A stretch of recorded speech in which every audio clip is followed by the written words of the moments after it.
Modi ji at the center, Devendra Fadnavis at the state, and the BJP mayor and BMC. Because Bombay is not a Maharashtra city, it is an international city. काल परवाकडे कोणतरी एक तामिळनाडूमधून रसमलाई आली होती, तो सांगतो मुंबईचा आणि म्हणजे महाराष्ट्राचा संबंध काय? भडव्या तुझा काय संबंध आहे इथे याचा? சிவசேனா இன்னைக்கு தாக்கரேவோட சிவசேனா அவங்களுடைய பத்திரிகை நம்ம முரசொலி மாதிரி சாம்லான்னு ஒன்று வச்சிருக்கானுங்க. அதில் எழுதியிருக்கானுங்க, மும்பைக்குள்ள வந்தால் என் காலை வெட்டுவேன், இங்க் அடிப்பேன். நான் மும்பைக்கு வரத்தான் போறேன், நீ இங்க் அடிச்சு பாரு, காலை வெட்டி பாரு, அதான் ரெண்டோட பார்த்துடலாம். Anybody who does Pongal properly will understand it is a part of the Hindu ritual, part of the Hindu way of life. Unfortunately, the Chief Minister Stalin ji, he doesn't know this. I remember distinctly 3-4 years back when he participated in a Pongal celebration, there was a pot kept. Instead of fire, there was cotton kept, and then they put some design, and then he just gave pose. A person who does Pongal like that, what does he know about Hindu ritual? What does he know about Hindu way of life? It's very unfortunate a particular person sitting in the Chief Minister's chair is making this kind of statement for the last 3-4 days. உடல் வலிமையை உறுதி செய்யும் சிலாஜித், கவனத்தை மேம்படுத்தும் அஸ்வகந்தா மற்றும் உயிர் சக்தியை பெருக செய்யும் சஃபேடு முஸ்லி போன்ற இமயமலையின் உணவுப் பொருட்களை கொண்டு வந்து மிஸ்டர் பர்ஃபெக்ட் உருவாக்கப்பட்டுள்ளது. உங்கள் முழு குடும்பத்தின் ஆரோக்கியத்தை மா நேச்சுரல்ஸ் மூலம் உறுதி செய்திருங்கள். 100% இயற்கையான மூலிகை பொருட்கள் மூலம் உருவாக்கப்பட்ட மிஸ்டர் பர்ஃபெக்ட் மற்றும் மிஸ் பர்ஃபெக்ட் தலைமுறையாக குடும்பங்களின் உடல் வலிமை, மன வலிமை மற்றும் மகிழ்ச்சியை பெருக செய்கிறது.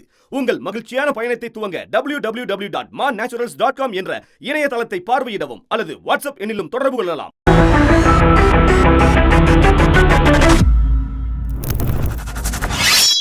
வணக்கம். இந்தியா ஒரு அழகான பூங்கா. மகாராஷ்டிரா, கேரளா, தமிழ்நாடு, கர்நாடகா, பீகார், உத்தரப்பிரதேஷ், ஒரிசா, ஜம்மு அண்ட் காஷ்மீர், இது போன்ற ஒவ்வொரு மாநிலத்திற்கான மொழி, ஒவ்வொரு மாநிலத்திற்கான பாரம்பரியம் இருக்கிறது. ஆனால் ஒரு ideology, Hindu belt, Hindi belt என்கிற ஐடியாலஜி, ஹிந்துத்துவாவை திணிக்கக்கூடிய ஒரு ஐடியாலஜி, ஹிந்தியை திணிக்கக்கூடிய ஒரு ஐடியாலஜி. இதற்கு பின்னாடி இருக்கக்கூடிய ஒரு அரசியல் கட்சி தனக்கு ஓட் பேங்கை திருடக்கூடிய வேலையை பார்த்து வருகிறது. மராட்டி அஸ்மிதா, மகாராஷ்டிராவில் அண்ணாமலை அவர்கள் சென்று மும்பையை பாம்பேயாக எடுத்துக்காட்டி, பாம்பே மகாராஷ்டிராவுடைய அங்கம் கிடையாது, இது ஒரு இன்டர்நேஷனல் சிட்டி என்று எடுத்துக்காட்டியதற்கு பின்னாடி இருக்கக்கூடிய கிஃப்ட் சிட்டி என்கிற ஒரு கனவு திட்டத்திற்கான ஒரு ரியாக்ஷனாக நீங்க இதை பார்க்க வேண்டிய அவசியம் இருக்கிறது. நரேந்திர மோடி ஒட்டுமொத்த குஜராத்தியர்களுடைய ஒரு மிகப்பெரிய கனவு அல்ல, குஜராத்தியர்களுடைய ஒரு வெறித்தனமாகவும் நீங்க இதை பார்க்கலாம். மும்பை மகாராஷ்டிராவுடைய அங்கம் கிடையாது, இது குஜராத்துடன் தான் இருக்க வேண்டும் என்கிற இந்த கனவை நரேந்திர மோடி 2003ஆம் ஆண்டிலிருந்து பார்த்து வருகிறார். மீண்டும் ஒரு முறை இதை சர்ச்சையாக பேசுவதற்காக பிஎம்சி தேர்தல் ஒரு வாய்ப்பாக இவர்கள் பயன்படுத்துகிறார்கள். இதற்கான ஒட்டுமொத்த கதையை நான் உங்களுக்கு எடுத்துக்காட்ட போகிறேன். அதே நேரத்தில் சமத்துவ பொங்கல், பொங்கல் ஒரு ஜாதி, மதம், இனம் இதற்குள்ள அடங்கக்கூடாது, இது ஒரு சமத்துவ பொங்கல். இந்த நாட்டில் இருக்கக்கூடிய கான்ஸ்டியூஷன் எடுத்து காட்டக்கூடிய ஒரு வார்த்தை, we the people of India, நாம் இந்த நாட்டு மக்கள். அந்த கான்ஸ்டியூஷனுடைய முதல் வார்த்தையை மிகவும் அழகாக தமிழ்நாடு இன்னைக்கு எடுத்து காட்டக்கூடிய ஒரு முயற்சியை எடுத்திருக்கிறது. அனைத்து மதங்களுமே, அனைத்து ஜாதியினர்களுமே ஒன்றாக சேர்ந்து ஒரு சமத்துவ பொங்கலை கொண்டாடுவோம் என்கிற இந்த விஷயம். ஆனால் இது ஒரு சில நபர்களுக்கு பிடிக்கவில்லை. ஏன்னா அந்த ஹிந்துத்துவ ஐடியாலஜி இங்க அடிபடுகிறது இல்லையா? நார்த் இந்தியாவில் ஹிந்து முஸ்லிம் என்கிற அந்த கலவரத்தை தூண்டிதான் இவர்கள் ஓட்டுகளை சேர்க்க பார்க்கிறார்கள். இப்போ மும்பையில் போய் அண்ணாமலை செய்த காரியம் என்ன? தமிழர்களுடைய ஐடென்டிபிகேஷன், தமிழர்களுடைய உரிமைகள் பறிக்கப்படும், நீங்க பிஜேபிக்கு தான் ஓட்டு போடணும். மும்பையை ஆழமாக புரிந்து கொண்ட நபர்கள் இந்த விஷயத்தை ஏற்றுக்கொள்வார்கள். மும்பையில் மராட்டியர்களுடைய பாப்புலேஷன் வெறும் 35% மட்டும் தான், 35%. மற்ற மாநிலங்களிலிருந்து வந்து மராட்டியத்தில் மும்பையில் தன்னுடைய வாழ்க்கையை நடத்தி வரக்கூடிய மக்களுடைய எண்ணிக்கை 65%. தமிழ்நாட்டிலிருந்து மக்கள் போயிருக்கிறார்கள், கேரளாவிலிருந்து மக்கள் போயிருக்கிறார்கள், உத்தரப்பிரதேஷ், பீகார், அனைத்து இடங்களிலிருந்து மக்கள் போயிருக்கிறார்கள். மும்பை அனைத்து நபர்களுமே அரவணைத்தது, வாங்க ஒன்றாக இணைந்து இந்த சிட்டியை உருவாக்கலாம். ஒரு காலகட்டத்தில் இந்தியா முழுவதும் அந்த அளவில் ஃபேக்டரிஸ் எல்லாம் இருக்காது, மில்ஸ் எல்லாம் இருக்காது. வேலை தேடி ஒரு சில நகரங்கள் தான் இருந்தது. அந்த நகரங்களில் ஒரு நகரம் மும்பை, மகாராஷ்டிரா. இந்த நகரம் அனைத்து நபர்களுக்குமே வேலை வாய்ப்பு கொடுத்தது, அனைத்து நபர்களுக்குமே வாழ்க்கையை கொடுத்தது. ஒரு தலைமுறை, 2 தலைமுறை கிடையாது, 5, 6 தலைமுறையாக தமிழர்கள் இன்னைக்கு மும்பை, மகாராஷ்டிராவில் வாழ்ந்து கொண்டிருக்கிறார்கள். அவர்களை தமிழர்களாக பேசுவதற்கு மேல மராட்டிய தமிழர்கள் என்று அவர்கள் தன்னை அடையாளப்படுத்திக் கொண்டிருக்கிறார்கள். அந்த இடத்தில் போய் அண்ணாமலை அவர்கள் கொடுத்த அந்த ஸ்டேட்மெண்ட், மும்பை மராட்டியர்களுடையது கிடையாது, இது இன்டர்நேஷனல் சிட்டி. சரி, ஏதோ அண்ணாமலை அவர்கள் தவறுதலாக பேசியிருப்பார் என்று நான் நினைத்தேன். மேபி அவருடைய இன்டென்ஷன் அப்படி இருந்திருக்காது, நிச்சயமாக இருந்திருக்காது. ஆனால் அதற்கான ரியாக்ஷன் வெளிவந்தது. ஒரு பக்கம் ராஜ் டாக்கரே, இன்னொரு பக்கம் உத்தவ் டாக்கரே. 15 ஆண்டுகளாக பிரிந்திருந்த சகோதரர்கள் இன்னைக்கு ஒன்றாக இணைந்து மீண்டும் ஒரு முறை மும்பை என்கிற அந்த கோட்டையை, அந்த கோட்டைக்குள் பிஎம்சி நீங்க பார்த்தீர்கள்னா, மும்பையில் யாருடைய அரசாங்கம் இருந்தால் கூட, மத்தியில் யாருடைய அரசாங்கம் இருந்தால் கூட, Mumbai the king of Mumbai என்று நீங்க பார்த்தீர்கள்னா பிஎம்சி யார் கையில் இருக்கிறதோ அவர்கள் கையில் தான் மும்பை இருப்பதாக கூறுவார்கள். சிவசேனா, த ஒரிஜினல் சிவசேனா கையில் இந்த பிஎம்சி எப்பவுமே கைமாறியதல்ல. பிஜேபி பணம் வழியாக, பலம் வழியாக, இது போன்ற பிரித்தாடக்கூடிய சதிவேலை வழியாக இந்த முறை பிஎம்சி தேர்தலை பார்க்க முயற்சி எடுத்துக் கொண்டிருக்கிறது. அதற்காக தான் அண்ணாமலை எல்லாம் ஸ்டார் பிரச்சாரக். அண்ணாமலை அவர்களை நீங்க பார்த்தீர்கள்னா, தமிழ்நாட்டில் அவர் படாத அவமானம் இன்னைக்கு மகாராஷ்டிராவில் எதற்காக பட்டு கொண்டிருக்கிறார். அண்ணாமலை அவர்கள் இன்னைக்கு இன்னொரு ஸ்டேட்மெண்டை கொடுத்திருக்கிறார் எம்.கே. ஸ்டாலினுக்கு எதிராக. அந்த வீடியோவை நான் போட்டு காட்டுகிறேன், இதை ஒரு முறை பாருங்கள். We celebrate in Pongal all the Panchabhutas, the fire, water, air, sand, if all the Panchabhutas we celebrate. And Stalin has to understand Hindu is a way of life, and Pongal from time immemorial is a way of life. And when Stalin chooses to see religion within a very closed doctrine, a closed border, then is sadly mistaken. Hindu religion itself is a celebration of way of life. And that is why Pongal, it denotes this particular Thai month, in Tamil Thai month, the day 1, where we do Pongal for 3 days. Bogi on day 1, where we take out all the old ones and make it to disappear. Day 2 is Pongal. Day 3 we celebrate all the non-speaking beings, the cow, the sheep, we celebrate it on day 3. Anybody who does Pongal properly will understand it is a part of the Hindu ritual, part of the Hindu way of life. Unfortunately, the Chief Minister Stalin ji, he doesn't know this. I remember distinctly 3-4 years back when he participated in a Pongal celebration, there was a pot kept. Instead of fire, there was cotton kept, and then they put some design, and then he just gave pose. A person who does Pongal like that, what does he know about Hindu ritual? What does he know about Hindu way of life? It's very unfortunate a particular person sitting in the Chief Minister's chair is making this kind of statement for the last 3-4 days. Pongal திருவிழா சமத்துவ திருவிழாவாக தமிழ்நாடு கொண்டாடி வருகிறது. ஆனால் அதே நேரத்தில் அண்ணாமலை, ஏடிஎம்கே கூறக்கூடிய விஷயம் என்ன? இது இந்துக்களுக்கான பண்டிகை, இந்துக்களுக்கான பண்டிகையை பறிக்க பார்க்கிறது டிஎம்கே. திராவிட பொங்கலாக இவர்கள் கொண்டாடுகிறார். இதெல்லாம் நாங்கள் ஏற்றுக்கொள்ள முடியாது. காரணம், உங்களுடைய ஐடியாலஜிக்கு எதிராக இந்த சமத்துவ பொங்கல் தமிழ்நாட்டு மக்கள் கொண்டாட பார்க்கிறார்கள். மதுரையில் எந்த விதமான கலவரத்தை நீங்க தூண்டினீர்கள்? கார்த்திகை தீபம் போது, தீபாவளியும் போது எந்த விதமான கலவரங்களை தூண்ட பார்த்தீர்கள்? கடந்த 5-6 ஆண்டுகளாகவே முருகன் அவர்கள் பிஜேபியின் பிரசிடென்டாக இருக்கும்போது அந்த வேலை யாத்திரை, இது எல்லாமே ஒரு விதமாக கம்யூனலிசத்தை தமிழ்நாட்டுக்குள் திணிக்கலாம் என்கிற ஒரு முயற்சி தான். அதை எதிர்க்கிறது தமிழ்நாடு. தமிழ்நாடு அரசியலை தனியாக பார்க்கிறது, மதத்தை தனியாக பார்க்கிறது.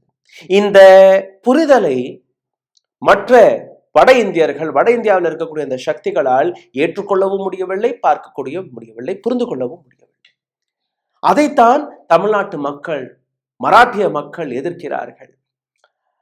தமிழ்நாடு எப்படி ஹிந்தி திணிப்புக்கு எதிராக இருக்கிறதோ, ஹிந்திக்கு எதிராக கிடையாது. மீண்டும் ஒரு முறை கூறுகிறேன், தமிழ்நாட்டில் இருக்கக்கூடிய மக்கள் ஹிந்தியை நேசிக்கக்கூடிய மக்கள், ஹிந்தி படங்களை நேசிக்கக்கூடிய மக்கள், மற்ற மதத்தை சார்ந்த நபர்களை, மற்ற மொழிகளை சார்ந்த நபர்களை ஏற்றுக்கொள்ளக்கூடிய சென்னை மாநகரம், சென்னை போன்ற ஒரு நகரம்.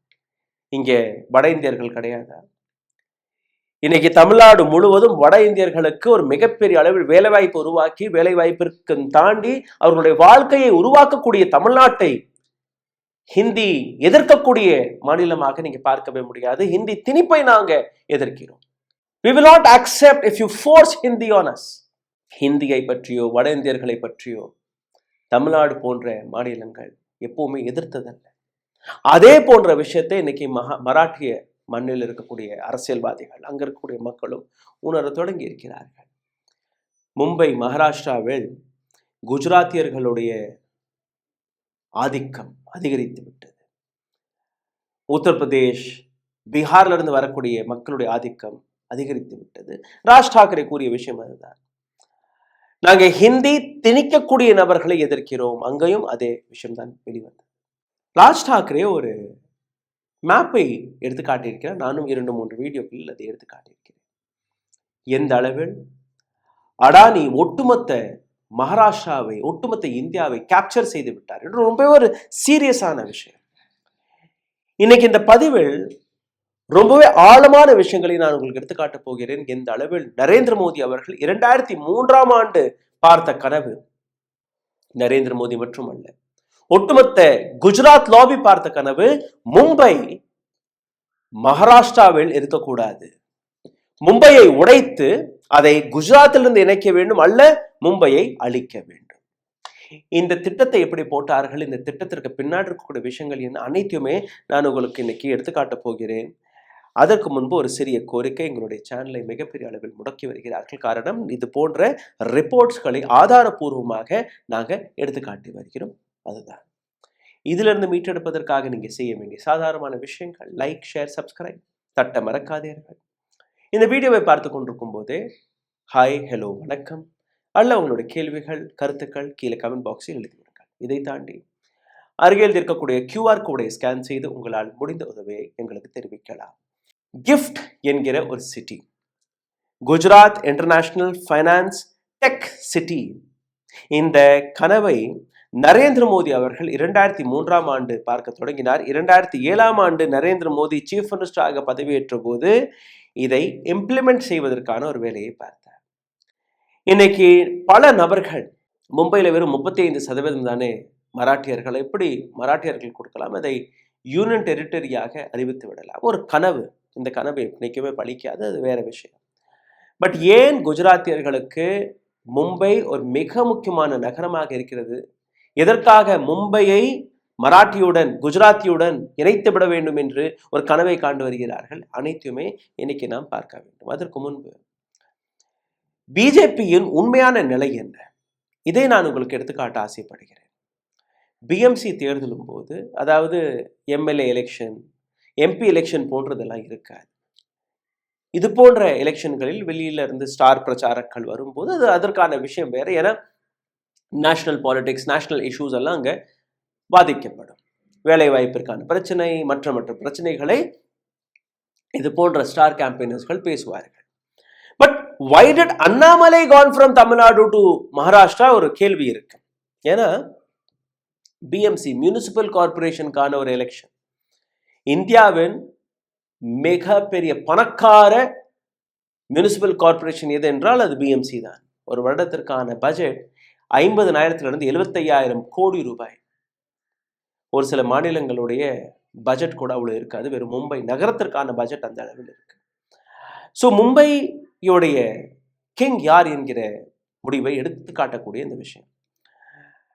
அடுத்து ஒரு இஸ்லாமியர் மும்பையின் மேயராக வருவாரா, அல்ல ஒரு நான் ஹிந்து வருவாரா, அல்ல யார் வருவார், மராட்டியர் வருவாரா என்கிற ஏராளமான கேள்விகள் இருக்கு. பட் பிஜேபி முஸ்லிம்ஸ் வரக்கூடாது, மற்ற நபர்கள் வரக்கூடாது, ஹிந்துக்களுக்கான ஒரு இடம், அந்த ஹிந்துங்கிற வார்த்தையை வைத்து அண்ணாமலை போன்ற நபர்கள் அங்க கொட்டையை குழப்பி இப்போ பிஜேபியுடைய நிலையை அங்க சொதப்பி விட்டார்கள். மக்கள் உணர தொடங்கி விட்டார்கள் எந்த அளவில் ஒரு நபர் அங்கிருந்து வந்து மும்பை மராட்டியத்திற்கே இல்லை என்று கூறுகிறார். ஆனால் இதற்கு பின்னாடி இருக்கக்கூடிய அரசியலை நீங்க புரிந்து கொண்டீர்கள், உங்களுக்கு புரிய வரும். It is not now, it is பின் vibrant Gujarat global investors summit 2003 நடந்தது. அன்னைக்கு நரேந்திர மோடி அவர்கள் முதல் முறையாக இந்த விஷயத்தை எடுத்து காட்டுகிறார். என்ன? Central business district CBD between Ahmedabad and Gandhi Nagar. Ahmedabad and Gandhi நகருக்கு நடுவே இந்த சிட்டியை நாங்கள் உருவாக்க போகிறோம், ஒரு புதிய நகரம். ஏன்னா அனைத்து ஃபைனான்ஸ் கேபிட்டலுமே மும்பை மகாராஷ்டிராவில் இருக்கு, அது எங்கள் பக்கம் திருப்ப முடியவில்லை. அதனால் நாங்களே எங்களுக்கான ஒரு நகரத்தை உருவாக்கி கொள்கிறோம். இந்த சிட்டி எப்படி ஃபெயில் ஆனது அதையும் நான் உங்களுக்கு எடுத்து காட்டுவேன். நரேந்திர மோடியோடைய ஆம்பிஷியஸ் ஃபைனான்சியல் டெக்னாலஜி ஹப், அடானியோடைய ஆஃபீஸ், அம்பானியோடைய ஆஃபீஸ், இந்த நாட்டுக்கு கூடிய அனைத்து பேங்குகள், அனைத்து கார்பரேட்டுடைய ஆஃபீஸ், ஃபைனான்சியல் இன்ஸ்டிடியூஷன்ஸ்கள் அனைத்துமே மும்பையில் தான் இருக்கிறது. அங்கே இருக்கக்கூடாது, குஜராத்தில் வரணும். அப்போதான் எங்களால் கொள்ள இன்னும் ஈஸியாக அடிக்க முடியும் என்கிற ஒரு கனவு. இந்த கனவிற்காக அவர் போட்ட திட்டம் தான் gift Gujarat international finance tech city. இந்த டெக் சிட்டியில் ஏராளமான விஷயங்கள் நாங்கள் உருவாக்க போகிறோம். ஆஃபீஸ் ஸ்பேசஸ்களை உருவாக்குவோம், ரெசிடென்ஷியல் காம்ப்ளெக்ஸஸ் உருவாக்குவோம், schools, hospital, hotels, retail outlets எல்லாமே இங்கே இருக்கும். இதனால் என்ன நடக்கும்? வெளிநாட்டில் இருக்கக்கூடிய கம்பெனிகள் அட்ராக்ட் ஆகி இங்கே வருவார்கள். சாபர்மதி நதியோரம், அங்கேருந்து ஒரு 12 கிலோமீட்டர் தொலைவில். அஹமதாபாத் இன்டர்நேஷனல் ஏர்போர்ட்லேருந்து வெறும் 8 கிலோமீட்டர் தொலைவில் காந்தி நகர் என்கிற இந்த இடத்தை இவர்கள் உருவாக்கினார்கள். 886 ஏக்கர் பரப்பளவில் இந்த புதிய நகரத்தை இவர்கள் உருவாக்கினார்கள். இந்த நகரம் கிட்டத்தட்ட ஒரு 3-4 ஃபேஸஸ்களில் உருவாக்க பார்த்தது. Phase 1 was focused on infrastructure and initial buildings. தொடக்க காலகட்டத்தில் ஒரு பில்டிங்ஸ் இன்ஃப்ராஸ்ட்ரக்சரை அவர்கள் உருவாக்குவார்களாம். 2008ஆம் ஆண்டு குளோபல் ஃபைனான்ஸ் கிரைசிஸ் நடந்தது. அதனால் இந்த ப்ராஜெக்ட் ஹால்ட்டில் போனது. 2011ஆம் ஆண்டு வரை எந்த விதமான டெவலப்மெண்ட்டும் நடக்கவில்லை. கிஃப்ட்கான பொட்டென்ஷியலை எப்படி இவர்கள் சரிபார்த்தார்கள் என்றால், எப்படி மும்பை கர்லா காம்ப்ளெக்ஸ் BKC இருக்கோ அதற்கும் மேலே கிஃப்ட் என்கிற இந்த சிட்டி இருக்க வேண்டும். அங்கே இருக்கக்கூடிய ஆஃபீஸஸ்கள் எல்லாமே இந்த பக்கம் மாற வேண்டும் என்கிற ஒரு கனவை அவர்கள் காண்டார். அதற்காக அவர்கள் எடுத்து வைத்த விஷயங்கள் என்ன? இந்த நகரத்தில் நீங்கள் பிஸ்னஸ் செய்தீர்கள்னா இந்த இன்ஃப்ராஸ்ட்ரக்சர் டெவலப்மெண்ட்டுக்காகவோ இல்லை மற்ற விஷயங்களுக்கும் நீங்கள் எந்த விதமான செலவு செய்தாலும் அதற்கான goods and service tax GST தேவையில்லை. அதை குஜராத் அரசாங்கம் ரிலாக்ஸ் செய்தது. இது மட்டுமல்ல, குஜராத்தை பொறுத்தவரையில் அங்கே மது விற்கக்கூடாது, அங்கே மது கடைகள் கிடையாது. கிஃப்ட் என்கிற சிட்டியில் நரேந்திர மோடி அதையும் ஓப்பன் செய்து விட்டார். அதாவது நீங்கள் இங்கே மதுக்கடைகளை திறக்கலாம், வெளிநாட்டிலிருந்து வரக்கூடிய நபர்கள் அவர்களுக்கு மது ரொம்ப முக்கியம், அதெல்லாம் நாங்கள் இங்கே ரிலாக்ஸ் செய்து விடுகிறோம். அடுத்த attraction skyscrapers, automated utilities, district cooling system, high speed connectivity, 67% commercial and 22% residential, 11% social facilities இந்த சிட்டியில் இருக்கும் என்று கூறினார்கள். 2025ஆம் ஆண்டு வருவதற்குள் இதை ஒரு சிங்கப்பூர் போன்ற ஒரு மிகப்பெரிய மகாநகரமாக நாங்கள் மாற்றப் போகிறோம். Global financial centre of world என்கிற இந்த பட்டியலில் இதை நாங்கள் கொண்டு வரப்போகிறோம் என்கிற ஒரு விஷயத்தை அவர்கள் எடுத்து வைக்கிறார்கள். ஆனால் ஜனவரி 2026ஆம் ஆண்டு வருவதற்குள் இது ஒவ்வொன்றாக ஃபெயில் ஆகிறது. எப்படி ஃபெயில் ஆகிறது? இது ஒரு ஹைப் சிட்டி என்று கிரிட்டிக்ஸ்கள் எடுத்து காட்ட தொடங்கினார்கள். அதாவது வெறும் வாய் வார்த்தையாக தான் இவர்கள் பேசுகிறார்களே ஒழிய இந்த சிட்டியில் எதுவுமே கிடையாது. அப்படி இருந்திருந்தால் ஐடி நிறுவனங்கள் மற்ற வேர்ல்ட் கிளாஸ் கம்பெனிகள் இந்த இடத்திற்கு என்னைக்கோ போயிருக்கும். 2வது, மும்பை மகாராஷ்டிராவை பொறுத்தவரையில் அந்த கனெக்டிவிட்டி ஏற்கனவே இருக்கு. மும்பையோட நைட் லைஃபாக இருக்கட்டும், மும்பையோட மற்ற வாழ்க்கைகளாக இருக்கட்டும், அதற்கு எதிராக ஒரு புதிய சிட்டியை நீங்கள் உருவாக்கி இன்னொரு மாநிலத்துடைய ஃபைனான்சஸை, இன்னொரு மாநிலத்துடைய வளர்ச்சியை முடக்கி எங்கள் பக்கம் நாங்கள் திருப்பி விடுவோம் என்கிற அந்த கனவு, நரேந்திர மோடியோட இந்த கனவு முறிக்கப்பட்டது. இப்போ அண்ணாமலை அவர்கள் மும்பையை பாம்பேயாக கூறி, பழைய பேர் பாம்பே தான், ஆனால் இப்போ அதை மும்பையாக கூறுகிறார்கள். பழைய பேர் பாம்பே. நரேந்திர மோடியோடைய அந்த கனவு திட்டம் தொடங்கும் போது அது பாம்பேயாக இருந்தது. அதனால அந்த பழைய பாம்பேயாக நாங்கள் மாற்றப் போகிறோம், பழைய பாம்பே இந்த பக்கம் திருப்பி விடுவோம் என்கிற ஒரு கனவு. இது ஒரு போட்டு வாங்கக்கூடிய ஒரு ஸ்கீம் மட்டும்தான். இவர் வாய் தவறியெல்லாம் இவர் பேசவில்லை. வாய் தவறி பேசியிருந்தால் இங்க தமிழ்நாட்டுக்கு வந்த உடனே சவாலெல்லாம் விட்டுருக்க மாட்டார். இல்லை சார், நான் அப்படி பேச வரல, மும்பை ஒரு இன்டர்நேஷனல் லெவலுக்கான ஒரு சிட்டி அப்படின்னு அவர் பேசியிருப்பார். பட் இங்க வந்த உடனேயே அங்கிருந்து ராஜ் டாக்கரே பேசுனதெல்லாம் நான் சரின்னு சொல்ல வரல, அத்துமீறி தான் பேசியிருக்காரு. வட இந்தியர்களை நான் ஷூ காலால் உதைத்து விரட்டுவேன் என்று கூறுவதெல்லாம் சரி கிடையாது, ஏற்றுக்கொள்ள முடியாது. இந்த நாடு ஒட்டுமொத்த இந்தியர்களுக்கான நாடு, சமத்துவ மண் இது. அனைத்து நபர்களுமே எந்த இடத்திற்கு வேணாலும் போகலாம் வரலாம், அதற்காக சுதந்திரத்தை வாங்கி கொடுத்திருக்கிறார்கள். ராஜ் டாக்கரே போன்ற நபர்கள், அண்ணாமலை போன்ற நபர்கள் ஹிந்துத்வா, மராட்டியம், இல்ல இங்க இருக்கக்கூடிய ஒரு சில தமிழ் தான் முக்கியம், இதெல்லாம் வெறித்தனம். அந்த வெறித்தனத்தை தாண்டி ஒரு சமத்துவம் என்றால் அனைவருமே அரவணைக்கணும், அனைவருமே ஒன்றாக இருக்கணும், அமைதியாக இருக்கணும், வளர்ச்சி பாதையை நோக்கி நாம் செல்ல வேண்டும் என்கிற அந்த நோக்கம் யாருக்கெல்லாம் இருக்கோ அங்கதான். But what mister Annamalai, what the Gujarat lobby is wanting to to, இது அப்படியே மாற்றி விட்டோம்னா, யூனியன் டெரிட்டரியாக மாறிடுச்சுன்னா அந்த கண்ட்ரோல் எங்களுடைய கையில் வந்துடும். அந்த கண்ட்ரோல் எப்படி வரும்? இந்த கண்ட்ரோலுக்கான ஒரு அடித்தளத்தையும் அவர்கள் போட்டார்கள். 2023ஆம் ஆண்டு நீத்தி ஆயோகுடைய ஒரு ரிப்போர்ட் வெளியில் வந்தது. இந்த ரிப்போர்ட்டில் நீங்கள் பார்த்தீர்கள்னா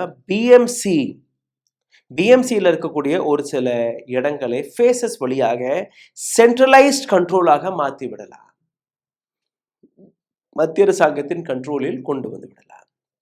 குஜராத்தி இண்டஸ்ட்ரியலிஸ்ட் திடீர் என்று மும்பையில் நிலங்களை வாங்க தொடங்கினார்கள். Setting people, influencing election. மும்பையில் நடக்கக்கூடிய தேர்தல்களில் மிகப்பெரிய இன்வால்வ்மெண்ட், குஜராத்தியர்களுடைய பணம் அனைத்துமே அங்கே இன்வெஸ்ட் ஆகிறது. டு டேக் ஓவர் மும்பை என்கிற விஷயம் அங்கே வெளிப்படையாக பேசப்படுகிறது.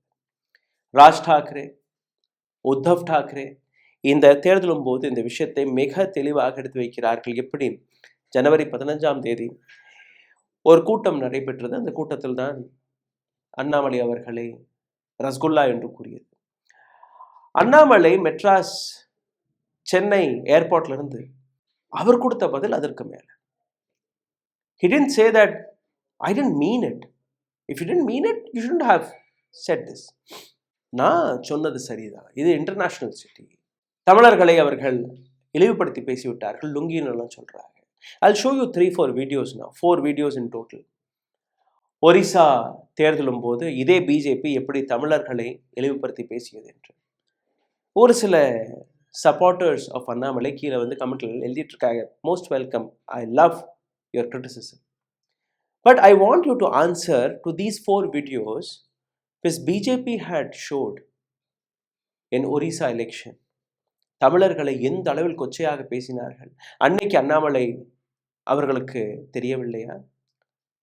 That day he didn't feel that Tamilar are being insulted by their own political party BJP. அன்னைக்கு எங்க போச்சு அண்ணாமலையோட கோபம்? அன்னைக்கே கேள்வி கேட்கல. Can you answer this? No. ஜனவரி 15ஆம் தேதி BJP led government long-term plan to snatch Mumbai from Maharashtra and attach it to Gujarat. இந்த allegation நான் எடுத்து வைக்கவில்லை, ராஜ் டாக்கரே மற்றும் உத்தவ் டாக்கரே 2 பேரும் எடுத்து வைத்தார்கள். நீத்தி ஆயோகுடைய ரிப்போர்ட்டும் உங்களுக்கு நான் எடுத்து காட்டிட்டேன். மும்பையை யூனியன் டெரிட்டரியாக நிச்சயமாக மாற்ற முடியாது, அவ்வளவு சாதாரணமாக மாற்ற முடியாது. ஏன்னா அதற்கான கான்ஸ்டியூஷனல் அமெண்ட்மெண்ட் எல்லாம் தேவை. அதெல்லாம் இவர்கள் இப்போ செய்யக்கூடிய அந்த நிலையில் இல்லை. சீஃப் மினிஸ்டர் தேவேந்திர ஃபட்னவிஸ் ராஜ் டாக்கரேவை எதிர்க்கவும் முடியவில்லை, அண்ணாமலைக்கு சப்போர்ட்டும் கொடுக்க முடியவில்லை.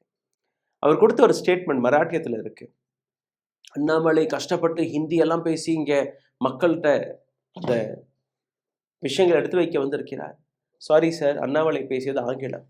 ஆங்கிலத்தில் பேசிய விஷயத்திற்கும் ஹிந்திக்கும் எப்படி அந்த கனெக்ஷனை நீங்கள் ஒட்டி வைக்கிறீர்கள் எனக்கு தெரியவில்லை. ஸோ ஒட்டுமொத்தத்தில் நீங்கள் பார்த்தீர்கள்னா கிஃப்ட் சிட்டியும் அல்ல, மும்பை எங்களுடைய நகரம் கிடையாது, இது இன்டர்நேஷனல் நகரம் என்று கூறுவது அனைத்திற்குமே தாண்டி நீங்கள் பார்த்தீர்கள்னா இது வெறும் ஒரு எலெக்ஷன் கேம்பெயின் மட்டும்தான். தமிழ்நாட்டில் இது சமத்துவ பொங்கல் என்று கூறுவதும் ஒரு எலெக்ஷன் கேம்பெயின்.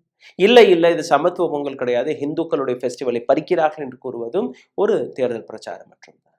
இங்கே மக்கள் ஆகிய நீங்க புரிந்து கொள்ள வேண்டும், அமைதியான ஒரு மாநிலம், உங்களுக்கு தேவைப்படக்கூடிய விஷயங்கள், அதில் வேலை வாய்ப்பு இருக்கு. தமிழ்நாட்டில் 3000 ரூபா போடுறாரு MK ஸ்டாலின். ஆனால் இந்த இடத்துல நீங்க பார்த்தீர்கள்னா இன்னும் தேர்தல் அறிவிக்கப்படவில்லை. ஆனால் 3000 rupees in the name of Pongal. அதே பிஜேபி என்ன செய்கிறது? 15ஆம் தேதி அங்க தேர்தல், பிஎம்சி தேர்தல். அதே 15ஆம் தேதி 14ஆம் தேதி நீங்க பார்த்தீர்களா, பிஎம்சி ஒவ்வொரு நபர்களுடைய அக்கௌண்ட்ல 3000 ரூபாய் போடுறார்களா? Why Election Commission of India is not saying anything? தேர்தல் நடக்கும்போது, தேர்தல் அன்னைக்கு நீங்க 3000 போடும்போது அதை நீங்க எப்படி பார்ப்பீர்கள்? அப்படி தமிழ்நாட்டில் 3000 ரூபாய் கொடுப்பது, பொங்கல் இனாமாக கொடுக்கக்கூடிய அந்த பொங்கலுக்காக அந்த விஷயத்தை கொடுக்கும்போது அதை இந்த அளவில் நீங்கள் எதிர்க்கிறீர்களோ? ஏன் நீங்கள் மகாராஷ்டிராவில் அமைதியாக இருக்கிறீர்கள்? அங்கே உங்களுடைய ஆட்சி தானே, உங்களுடைய அரசாங்கம் தானே. And election commission of India is mum, it's quiet, we will not say anything. இன்னைக்கு தேர்தல், இன்னைக்கு காலையில் என்னுடைய அக்கௌண்ட்ல 3000 வந்துச்சுன்னா நான் என்ன பண்ணுவேன்? Who will I vote for? Is is not bribe? இதே நரேந்திர மோடி தானே ரேவடி கல்ச்சருக்கு எதிராக பேசிக் கொண்டிருந்தார். அப்போ இது எல்லாம் என்ன?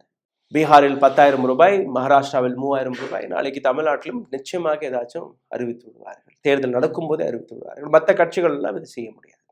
BJP can do anything. சிந்தித்து பாருங்கள். இந்த வீடியோ உங்களுக்கு பிடித்திருந்தால் இதை பகிருங்கள். உங்களுடைய கருத்துக்களை கீழே கமெண்ட் பாக்ஸில் எழுதுங்கள். இதை தாண்டி இந்த சேனலை சப்ஸ்கிரைப் செய்யாத நபர்கள் அதையும் செய்து விடுங்கள். லைக், ஷேர் பட்டனை தட்ட மறக்காதீர்கள். அருகில் இருக்கக்கூடிய QR கோடை ஸ்கேன் செய்து உங்களால் முடிந்த உதவியை நீங்கள் தெரிவிக்கலாம். நன்றி, வணக்கம். ஊடகம் கார்ப்பரேட் அரசியல்வாதிகளின் கைப்பாவையாக, அடிமைகளாக இருந்தது போதும். இனி சாட்டை எடுத்து சுழற்றும் நேரம் வந்துவிட்டது. ஊடகம் பொதுமக்களாகிய உங்களுக்காக, உங்களாலேயே இயக்கப்பட வேண்டும். ஊடக சுதந்திரத்திற்காக உங்களின் பங்களிப்பை இன்றே அளித்திடுங்கள்.